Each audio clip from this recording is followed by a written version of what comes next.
네. 주님을 찬양합니다. 네. 예. 어떻게 한 주간 동안 잘 보내셨습니까? 네. 승리하셨습니까? 네. 예.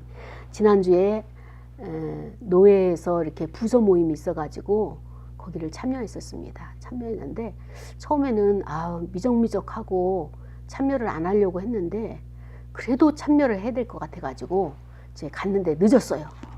늦어가지고 참 창피하기도 하지만 또 거기서 하나님께서 볼 것을 보게 하셔가지고 이런 것 때문에 하나님께서 감동 주신 거는 무조건 순종을 해야 돼요. 순종을 하지 않으면 그거를 또다시 하나님께서 나를 훈련시키시는데, 그래서 다음에는 진짜 창피했지만, 늦어서 창피하고 부끄러웠지만 다음에는 즉시 순종하되 그러나 늦지 않게 가자. 모임이나 예배나 이 모든 것이 늦지 않게 가자라고 하는 것을 다시 한번 이렇게 각오를 하면서 진정으로 주님께 죄송합니다라고 회개를 했습니다. 그리고 나서 무거운 마음이지만 그래도 저녁에 하나님께서 그 나의 무거운 마음 풀어주셔서 잠자리에 들어갈 수 있었는데, 오늘 이제 우리가 하나님의 말씀을 받으려고 이렇게 일주일 동안 준비하고 이제 주님 앞에 이렇게 모였잖아요. 근데 오늘 설교의 제목이 뭔가 하면은 다른 방식으로 임재하시는 하나님이에요. 자, 우리 한번 따라할까요? 다른 방식으로 임재하시는 하나님. 예. 하나님은 인간의 사고 속에 갇혀 있지 않다는 거예요. 아멘. 아무리 우리가 하나님의 뜻을 분별하고 하나님의 뜻을 따라 산다고 하지만 목소리 내는 그 사람도 하나님의 뜻을 정확히 분별하지가 않았어요. 우리나라도 지금 파가 갈라져 있잖아요. 우파니 좌파니 보수니 진보니 이런 것들이 다 목소리를 내는데 어느 한 파가 옳고 그름이 아니라는 거예요. 예. 그래서 요런 나라가 이렇게 되다 보니까 이제 이렇게 지역 사회에서도 곳곳에서도 공동체마다 이렇게 분열되어지고 생각이 나눠지는 이런 것들이 많아지는 거예요, 지금. 그래서 그걸 보면서 참, 오늘 이 말씀을 하나님께서 어떻게 우리를 풀어가실지 기대합시다. 내 생각이 옳다는 거 없어요. 정말 나는 정말로 하나님의 뜻을 분별했고 이것이 이 말씀이 맞고 이 말씀이 맞다는 그 믿음을 가지고 있음에도 불구하고 지나놓고 보면은 하나님께서 그것을 그것을 결산하실 때 보면은 부끄러움밖에 남는 것이 없다라고 하는 것을 이제 오늘 말씀을 통하여서 어떻게 나에게 비춰주는지 우리 한번 봅시다. 이 사도행전 5장에 보면은 아나니아와 삽비라 사건이 있는 거예요. 그런데 그 이후에 베드로가 지금 복음을 전파하다가 감옥에 붙들려 갔습니다. 근데 성령께서 천사를 통하여서 감옥의 문을 열어주시고 그를 이제 다시 마가의 다락방으로 가게 했죠. 그 이후에 이제 또 저기를 하다가 공회에 끌려왔어요. 복음을 전하다가 공회에 끌려와가지고 지금 공회 앞에 세웠는데 대제사장이 그 베드로하고 그 사도들을 말합니다. 우리가 예전에 말하지 않았느냐. 제발 너희들이 이 사람 이름 누구예요? 예수님, 예수 그리스도, 부활하신 예수 그리스도 이름으로 사람들을 가르치지 말라. 우리가 얼마나 너희들에게 부탁을 하고 부탁이 안 되니까 어떻게 했어요? 명령을 내리고 또 명령을 안 내니까 어떻게 했어요? 불법으로 이렇게 언금을 하지 않았느냐. 그런데 너희가 어떻게 또 그 가르침을 가르치다가 그 가르침이 지금 예루살렘에 온통 가득 차게 넘쳐가지고 이렇게 이 사람의 피를 우리에게로 돌리고자 하느냐. 그러니까 이 사람들도 양심이 있는 거예요. 이 진리가 전파되어지게 되면, 이 복음이 전파되어지게 되면 사람들이 가려졌던 것이 드러나면서 어떻게 돼요? 그분이 십자가를 진 그분이 메시아가 맞구나. 그러면은 그들이 이제 지식이 열려지게 되니까 어떻게 합니까? 신앙이 열려지게 되니까, 믿음이 열려지게 되니까, 그러면 대제사장들과 그 다음에 또 사두개인들과 그 다음에 또 바리새인들과 이런 기득권 세력들이 잘못했다 라고 하는 것을 백성들이 알까봐 두려워서 지금 베드로와 이 사도들을 잡아다가 지금 야단을 치는 거예요. 어떻게 그 피를 우리에게 이렇게 덮어 씌우려고, 우리에게 돌리려고 너희들이 이런 것을 멈추지 않고 계속 복음을 전하느냐, 이렇게 책망을 했어요. 그때 베드로의 대답이에요. 베드로와 사도들이 대답하여 이르되 사람보다 하나님께 순종하는 것이 마땅하니라. 예전엔 이런 담대함 없었잖아요. 그런데 사람보다 하나님께 순종하는 것이 마땅하다. 그러면서 그 대제사장에게 이렇게 이제 그 대적을 하는 겁니다. 그래서 너희가 나무에 달아 죽인 예수를 우리 조상 하나님이 살리셨고 너희들이 예수를 죽였다. 이것을 지금 반증을 하잖아요. 근데 하나님이 살리셨다. 이스라엘에게 회개함과 죄사함을 주시려고 그를 오른손으로 높이사 임금과 구주로 삼으셨다. 이제 베드로와 사도들이 담대하게 너 잘못했어. 너 살인죄를 지은 거야. 그는 바로 하나님의 아들이셨고 그는 이제 우리에게서 임금과 구주로 하나님께서 그를 높이셨어. 라고 정확하게 복음을 지금 제시하면서 지적하고 있습니다. 그러면서 우리는 베드로와 사도들이 우리는 이제까지는 그렇게 하지 못했지만 우리는 증인이다. 어떤 증인? 이 사건에 대해서 예수 그리스도에 대해서 나는 증인이다. 그래서 하나님이 자기에게 순종하는 사람들에게 주신 성령도 이게 그러하다, 이러하다 이렇게 베드로가 그 대제사장에게 설교를 한 거예요. 한마디로 말해 설교를 반박을 했지만 그것은 곧 설교가 된 것이죠.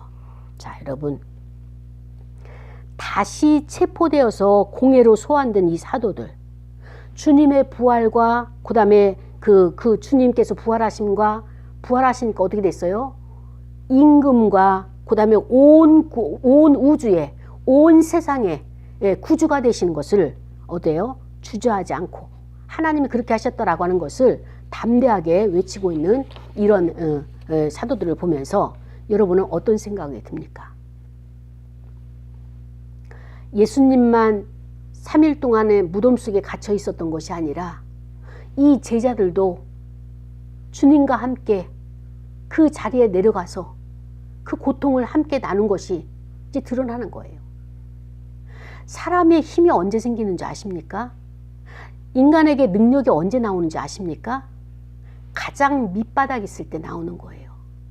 죽음이라고 하는 것은요, 우리가 생각할 때는 두려움이고 불안이고 그 다음에 또 죽음이라고 하는 것은 우리가 거부하고 싶은 것 중에 하나겠지만 그러나 이 죽음은 어떤 것을 말하는가 하면은 아무것도 타치받을 수 없는 아무것도 해를 받지 않는 안전지대가 바로 죽음의 자리라는 거예요. 이걸 주님께서 우리에게 확증시켜 주신 거죠. 자, 그렇다면 이 사도들과 베드로를 비롯한 사도들이 어떻게 해서 초대교회에서 이렇게 담대하게 복음을 외칠 수 있었을까? 그 당시의 기독교의 공동체의 정체성이 무엇일까? 우리가 지금 교회에서 교회론을 가지고 지금 이 신앙생활을 하고 있잖아요. 근데 이 교회의 원형이 어딘가 하면 초대교회예요.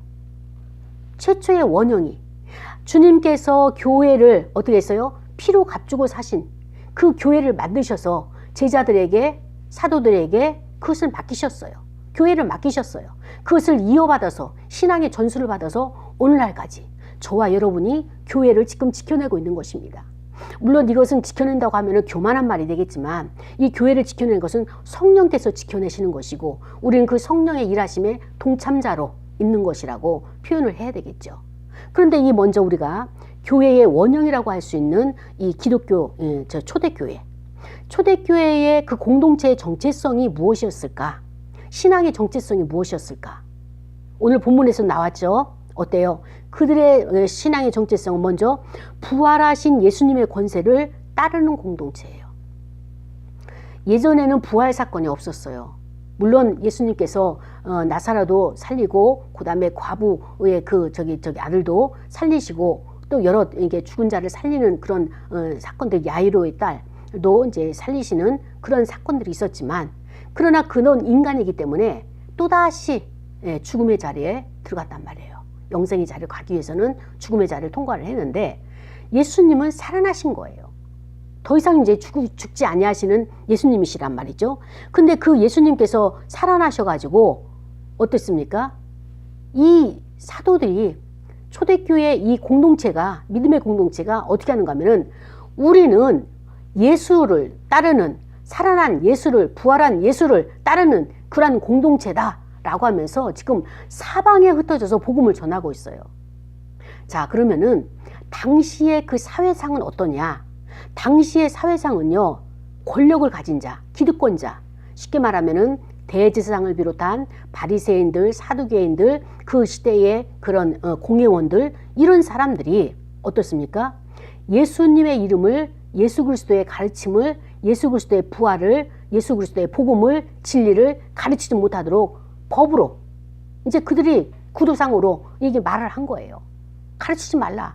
그러면서 이들을 심하게 때리고 놓아주었어요. 근데 매를 맞고 나와서도 이 사람들이 또다시 예수님의 그 복음을 증거를 하고 있습니다.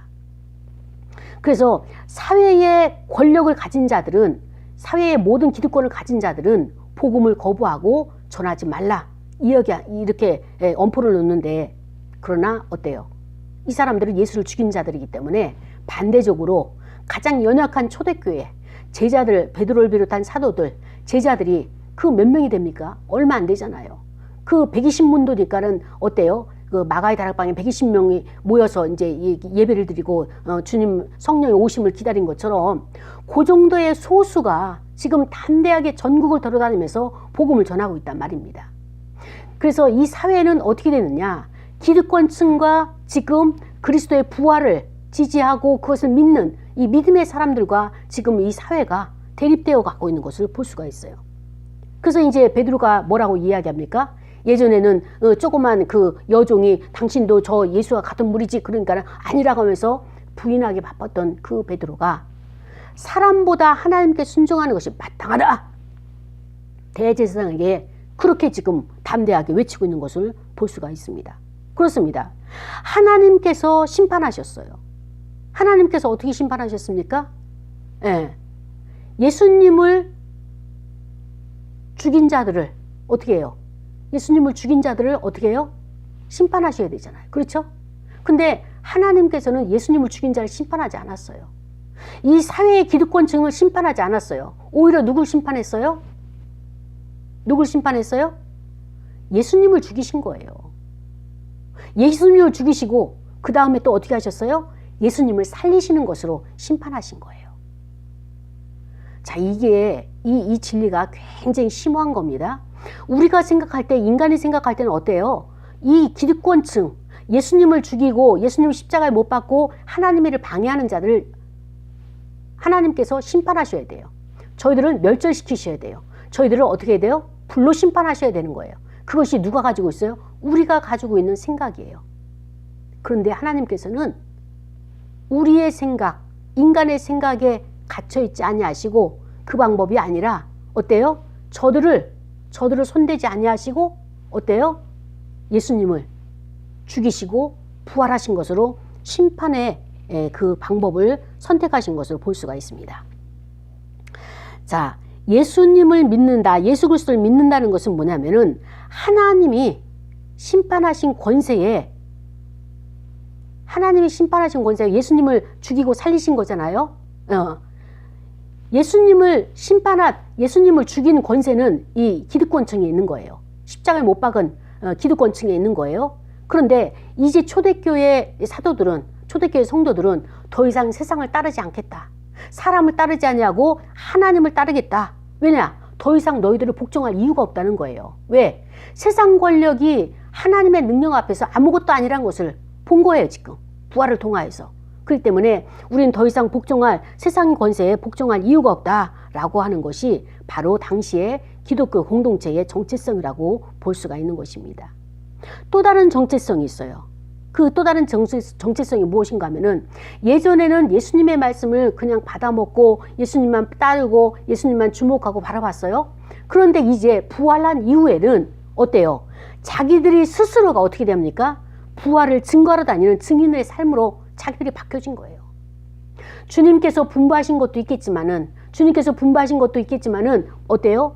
자원하는 심령으로 내가 주를 위해서 증인의 삶을 살리라 라고 하는 결단함과 마찬가지로 지금 주님의 약속을 지켜내고 있는 이 제자들을 볼 수가 있습니다. 그렇습니다. 예수님에 관한 증언이 무엇일까요? 우리는 벌써 예수님의 이 당시에 가장 이슈화됐던 부활 사건이죠. 예수님에 관한 이야기를 전한다는 것은 뭐예요? 부활 사건을 이야기한다는 거예요. 그래서 예수님이 부활하심으로 말미암아서 세상을 지배하는 이 사망과 어둠의 권세, 이 권세가, 이 질서가 허물어졌다, 깨트려졌다. 그래서 오히려 생명과 의의 질서가 세워졌다, 바르게 됐다, 승리를 했다라고 하는 것이 드러났어요. 이거를 인정하는 사람이 주님의 증인의 제자가 되는 것이고, 인정하지 않는 사람은 그냥 사회에서, 그 기득권 세력에서 아직도 어둠 가운데서 헤매고 있는 그런 자들이 이 동시대에 살아가고 있는 것을 볼 수가 있습니다. 그렇습니다. 초대교회는 성령님의 증인의 영으로 고백하는 공동체예요.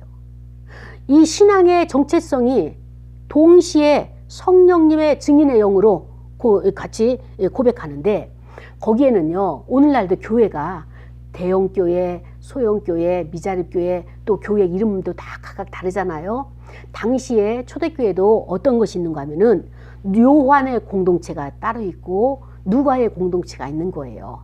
또 마가의 공동체도 있고 또 마태의 공동체도 있고. 그런데 그 요한의 공동체는 어떻게 표현하는가 하면은 성령을 진리의 영이다 라고 요한복음 14장 17절에 그렇게 고백을 하고 있고요. 그 누가의 공동체는 어떻게 표현하는가 하면 참 재밌어요. 성령님은 진리자, 진리로서 부활하신 그리스도를 증언하는 영이다. 진리의 영이라고 하는 요한의 공동체도 맞는 것이지만, 이 누가는 좀 더 세밀하게 아주 과학적으로 그것을 풀이해 놓는데, 그 진리는 어떤 것이냐? 부활하신 그리스도를 증언하는 영이다 라고 이렇게 말하고 있습니다. 자, 그렇습니다. 하나님은 어떤 분이시냐? 하나님에게 순종하는 자에게 성령을 주시는 분이에요. 예. 그래서 성령의 사역은 어떤 것이 성령의 사역이냐? 성령은 철저하게 이 땅에 오셔서 누구를 증거하는가 하면 예수 그리스도를 증거하는 거예요. 근데 그 예수님을 증거할 때는 어떻게 증거하느냐? 반드시 교회를 통해서 성령은 역사하신다는 거예요. 교회를 통해서. 이게 통로예요. 그래서 이 교회를 통해서 성령의 사역을 어떻게 하시느냐? 사망과 어둠과 권세에 저항케 하는 거예요. 사망, 너 더 이상 우리에게 두려움으로 다가올 수 없어. 너는 이미 꺾였어. 발 아래 묶였어. 그리스도의 발 아래 묶였어. 라고 우리가 선포할 수 있도록 우리에게 담대함을 주시고 믿음을 주시는 거예요. 그 다음에 또 성령께서 하시는 사역이 생명의 가치가 얼마나 존귀한가. 그 다음에 또 하나님의 질서, 의의 질서가 얼마나 소중한가. 이 질서를 세우는 그것을, 이 일을 곳곳에서 하신다는 겁니다. 교회의 질서가, 또 가정의 질서가, 나라의 질서가, 이 질서가 없으면 어떻게 돼요? 혼란스럽습니다. 사단은 혼미하게 하고 혼란케 하는 것이 사단의 정체라면, 하나님의 영은, 하나님의 성령은 질서대로, 하나님의 뜻에 맞는 질서대로 살아가도록 하는 것이 하나님 성령이 하시는 사역이 되겠죠. 그렇습니다. 성령은 철저하게 예수님을 증거하기 위해 이 땅에 오셨잖아요. 그래서 성령이 친히 증인으로서 일하기 시작하신 거예요. 어떻게 일하기 시작했습니까? 부활에 대해서 믿는 사람이 있어요. 믿어지는 사람이 있어요. 그러나 아무리 거기에서 부활을 보고 목격해도 믿어지지 않는 사람이 있어요. 이거는 인간의 힘으로는 안 돼요. 인간의 지식 가지고 안 돼요. 지정이 가지고 안 돼요. 이거는 성령의 역사심으로만이, 저와 여러분이 부활을 믿는다면 우리는 성령께서 우리 안에 역사하고 계심을 우리가 인정하고 우리가 그것을 고백을 해야 되는 것입니다. 그래서 하나님이 나에게 성령님을 주신 까닭, 왜 나에게 성령을 주셨을까? 그 까닭이 무엇일까? 또 하나님이 나는 무엇 때문에 성령 충만을 받으려고 내가 하나님 앞에 구하고 있는가? 또 나는 먼저 하나님의 뜻에 그 성령을 받기 전에 순종을 하고 있는가? 이런 것을 우리가 한번 점검을 해보는 시간이 되기를 원합니다. 자, 이스라엘 나라에도 지금 이 당시에 굉장한 센세이션이 부활의 사건이란 말이죠. 우리도 지난주에 부활절, 첫 번째 부활절을 했지만은, 이 부활의 그 이후에도 계속 그 여진과 같이 여파가 계속 파급되고 있는데, 생활 가운데 파급되고 있는데, 예수님의 부활의 증거의 방법은 무엇이냐? 예수님께서도 부활하신 후에 굉장히 분주하셨어요. 그러면서 친히 다니시면서 부활을 증거하신 거죠. 그런데 예수님께서 어떻게 이 부활을 증거하시는가 하면은 요한복음 20장 19절에 보니까 어떻게 증거하시느냐. 너희에게 평강이 있을지어다 이렇게 말씀하시는 거예요. 자, 보세요. 당시 사람들은 지금 짧은 시간에 많은 일들이 일어나가지고 충격 속에서 헤어나오지 못하고 있는 상황입니다. 가장 가까이 있는 제자들도 이 상황을 헤어나지 못하고 있어요. 그런데 주님께서 그 제자들을 딱 보는 순간에 뭐라고 그랬어요? 너희에게 평강이 있을지어다. 그러니까 그들이 얼마나 힘들어하고 얼마나 지금 고통스러워하고 있는지 주님이 이거를 아시는 거예요. 그러면서 부활을 믿지 못하는 자에게 예수님은 직접 보이시는 거예요. 그리고 그들에게 너희가 내 손을 만져보고 내 옆구리 창자국을 만져봐야지만이 믿을 수 있겠니? 자, 보아라. 여기 손자국에 못, 옆구리에 창자국. 그러니까 그들이 과연 맞거든요. 못자국과 창자국과 이 모든 것이 증거가 되니까 아, 주님이 살아나셨구나. 그제서 눈이 열리기 시작하는 거예요. 그러면서 이제 주님이 또 말씀하십니다. 너는 나를 보고 믿는다. 지금 너가 나를 보았지? 내 손을 보았지? 옆구리를 보았지? 그러니까 믿지? 그런데 뭐예요? 그 다음에 보지 못하고 믿는 자들은 더 복되도다. 복되도다. 이렇게 주님께서 말씀을 하셨습니다. 자, 왜 주님께서 이 말씀을 하셨을까? 오늘 우리는 설교의 제목이 뭐였어요? 다른 방식으로 임재하시는 하나님. 왜 하나님께서 다른 방식으로 임재하셨을까? 우리가 생각할 때는 하나님 저들이 원수입니다. 하나님의 아들 독생자를 죽였습니다. 그러면 하나님께서 진노의 심판이 불이 내려가지고 저들을 벼락을 치든가 아니면 저들이 어떻게 성이 무너지든가 해가지고 죽어야 되잖아요. 그렇죠?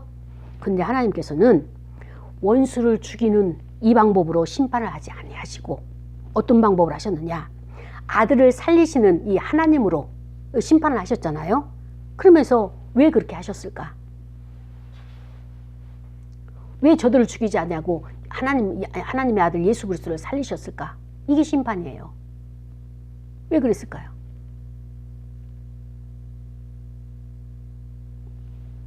하나님의 사랑은 아직도 그들에게 있는 거예요. 예수님이 죽은 거 보았어요? 살아난 거 보았어요. 그러면 그들도 어떻게 해야 돼요? 이것을 보고 어때요? 보아야 하겠고 어때? 보았으면 그들도 구원을 받고 그 후손들도 구원을 받기 위하여서 하나님의 사랑이 얼마나 큰지 얼마나 그 자비하심이 위대하신지 광대하신지 보여지죠. 누가 내 아들을 죽였다 하면은 어때요? 당장 가가지고 나도 멱살 잡고 그 씨름할 거 아닙니까? 죽인다고. 근데 하나님의 아들을 죽이시면서까지도 하나님은 저들의 구원을 보시는 거예요. 저들의 구원. 그러면서 오늘날 우리의 이 부활이 승리한 삶을 살아가는 자들에게는 여전히 어떻습니까? 사망과 어둠의 권세가 승리하고 그 죄 아래 신음하고 또 고통받는 우리와 이웃들의 삶을 보게 되는데 부활 이후의 삶이 어떤 삶이냐? 세상의 사람들, 사회의 사람들, 그 당시의 사람도 마찬가지고 오늘날의 사람도 마찬가지고 인간은 항상 뭐예요? 깊은 절망 한가운데 있는 거예요.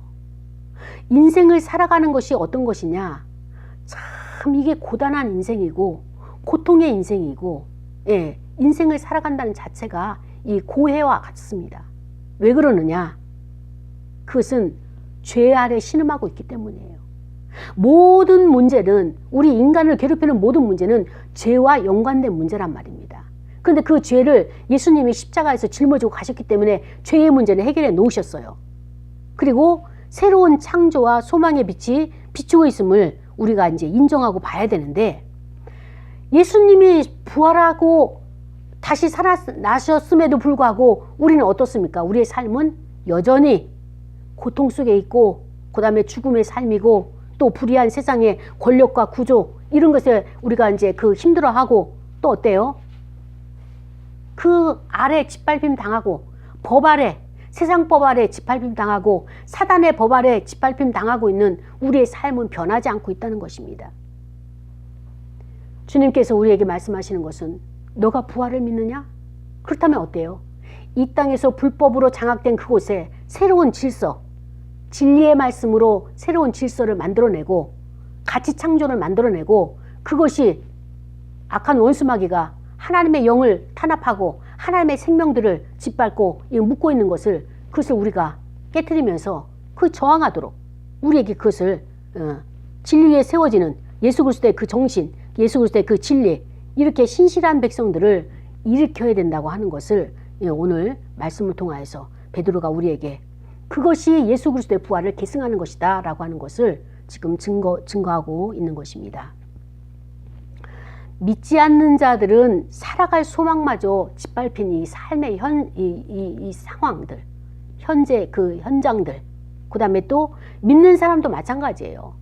그 중심에 예수 그리스도의 그 진리를, 부활을, 진리를 붙잡고 있지 않는다면 소망이 없기 때문에 우리가 살 수가 없는 이런 세상을 우리가 살고 있죠.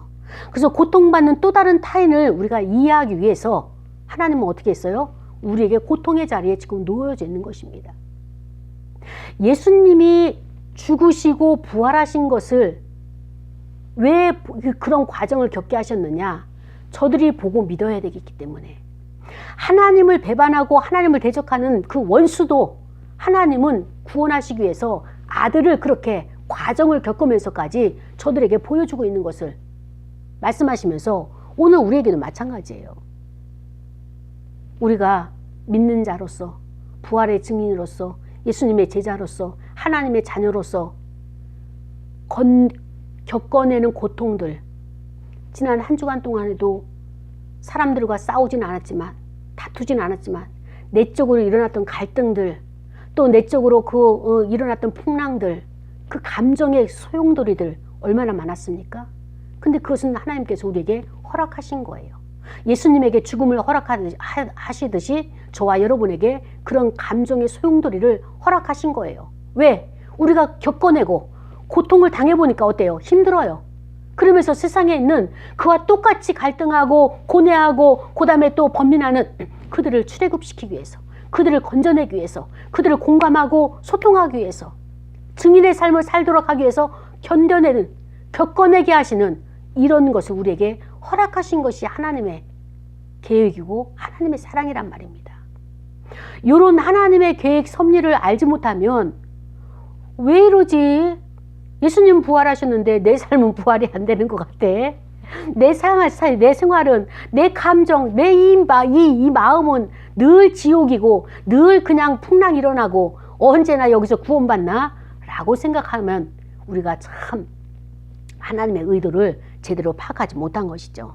우리는 이미 구원받았고 우리는 이미 부활의 증인이고 하나님이 우리를 믿어주셨어요. 그렇기 때문에 우리에게 그 고난을 허락하시고 어때요? 예수님처럼 이겨내라, 견뎌내라, 증인이 되라. 너가 이것을 겪어야지. 그 고통당하는 사람들을 너가 하나님 앞으로 인도할 수 있는, 운반할 수 있는 그런 사명, 그것을 감당하기 위해서 먼저 겪어 하신다고 하는 이 말씀을 우리에게 주고 계시는 것입니다. 그렇습니다. 세상은 아직 어둠이에요. 하나님의 빛이 비춰지지 않고 있습니다. 어떻게 그 빛을 비출까요?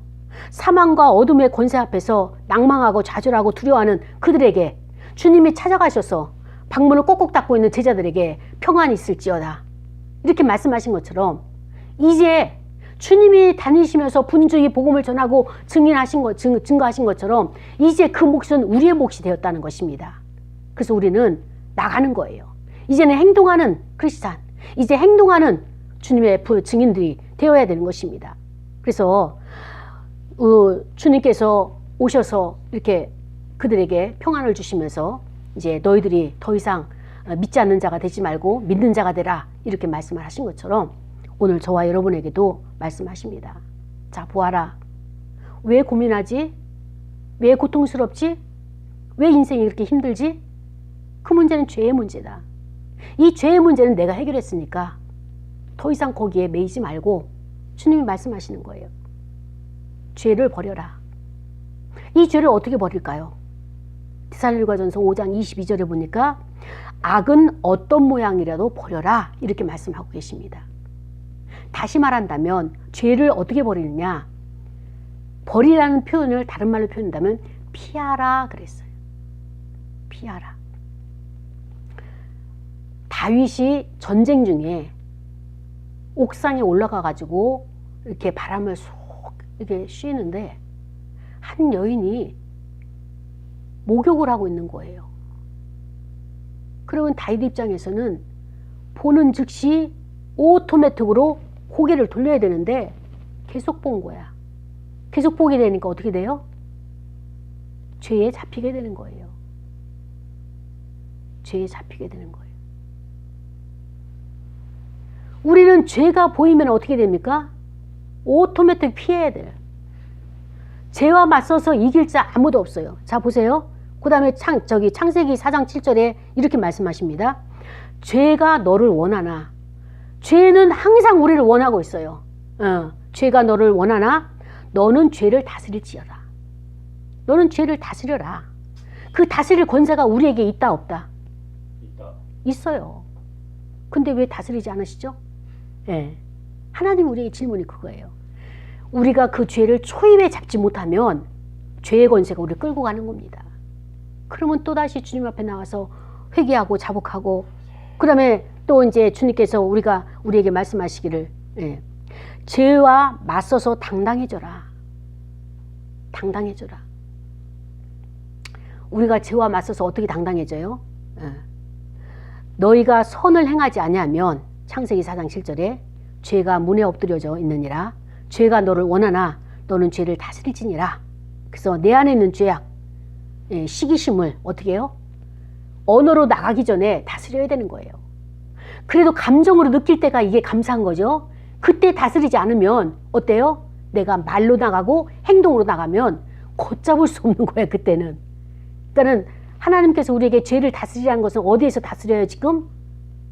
내 생각 안에서, 내 감정 안에서, 내 인지 안에서 여기서 다스리지 못하면 이거는 진짜 죄의 열매를 만들어내고 만다는 것을 오늘 말씀을 통해서 알게 하시는 것입니다. 그렇습니다. 제가 이 단어를 찾느라고 그렇게 헤맸는데 여러분 그러나 죄를 졌다고 해서 너무 낭망하지 마십시오. 죄는 누가 해결했다고요? 예수 그리스도께서 다 짊어지고 가신 거예요. 그렇기 때문에 죄를 혹여라도 졌다 할지라도 우리에게는 뭐가 있어요? 속죄의 은총이 가까이 있는 거예요. 우리 가까이. 우리 주님이 가까이에 계시는 거예요. 항상 임마누엘로 속죄의 은총. 그래서 우리는 어떻게 합니까? 항상 회개함과 용서함. 회개함과 용서함. 이 단어를 찾는데 어디서 봤는데 참 이 단어가 떠오르지가 않아가지고 오늘 본문을 읽으면서 31절에 보니까 뭐가 나와요? 회개함과 죄사함을 주시려고 그의 오른손으로 높이사 임금과 구주로 삼으셨느니라. 그렇습니다. 하나님 아버지께서 예수 그리스도를 통하여서 우리에게 주시는 것은 회개함이에요. 그 다음에 죄사함이에요. 그러니까 우리는 주님 앞에 죄사함을 받기 위해서는 어떻게 됩니까? 먼저 회개가 나가야 되는 거예요. 회개가 나가게 되면 반드시 주님이 가까이 계셔가지고 속죄의 은총을 우리에게 주고 계시는 그 주님을 만나게 되는 것입니다. 그래서 우리가 혹여라도 죄를 졌다 할지라도 너무 낙심하지 말고 거기에 붙잡히지 말고 낙담되어서 짓밟힘 당하지 말고 끌려가지 말고 즉시 회개하는 거예요.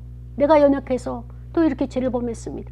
하나님, 내가 속으로는 진짜 저 사람 발로 차기도 하고 그 멱살도 잡고 진짜 내가 막 진짜 패대기를 치고 싶은 이런 감정들이 올라오는 이것도 어때요?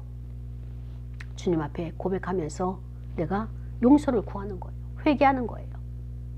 제가 한 주간 동안 이제 지난주에도 같이 통화를 하면서 이제 나눴지만은 어떤 우리의 감정은 항상 물 흐르듯이 흘러가는 거예요. 감정이 들어왔다가 나갔다가 들어왔다 나갔다 해요. 그런데 유독 감정이 딱 멈춰가지고 안 나가는 게 있어요.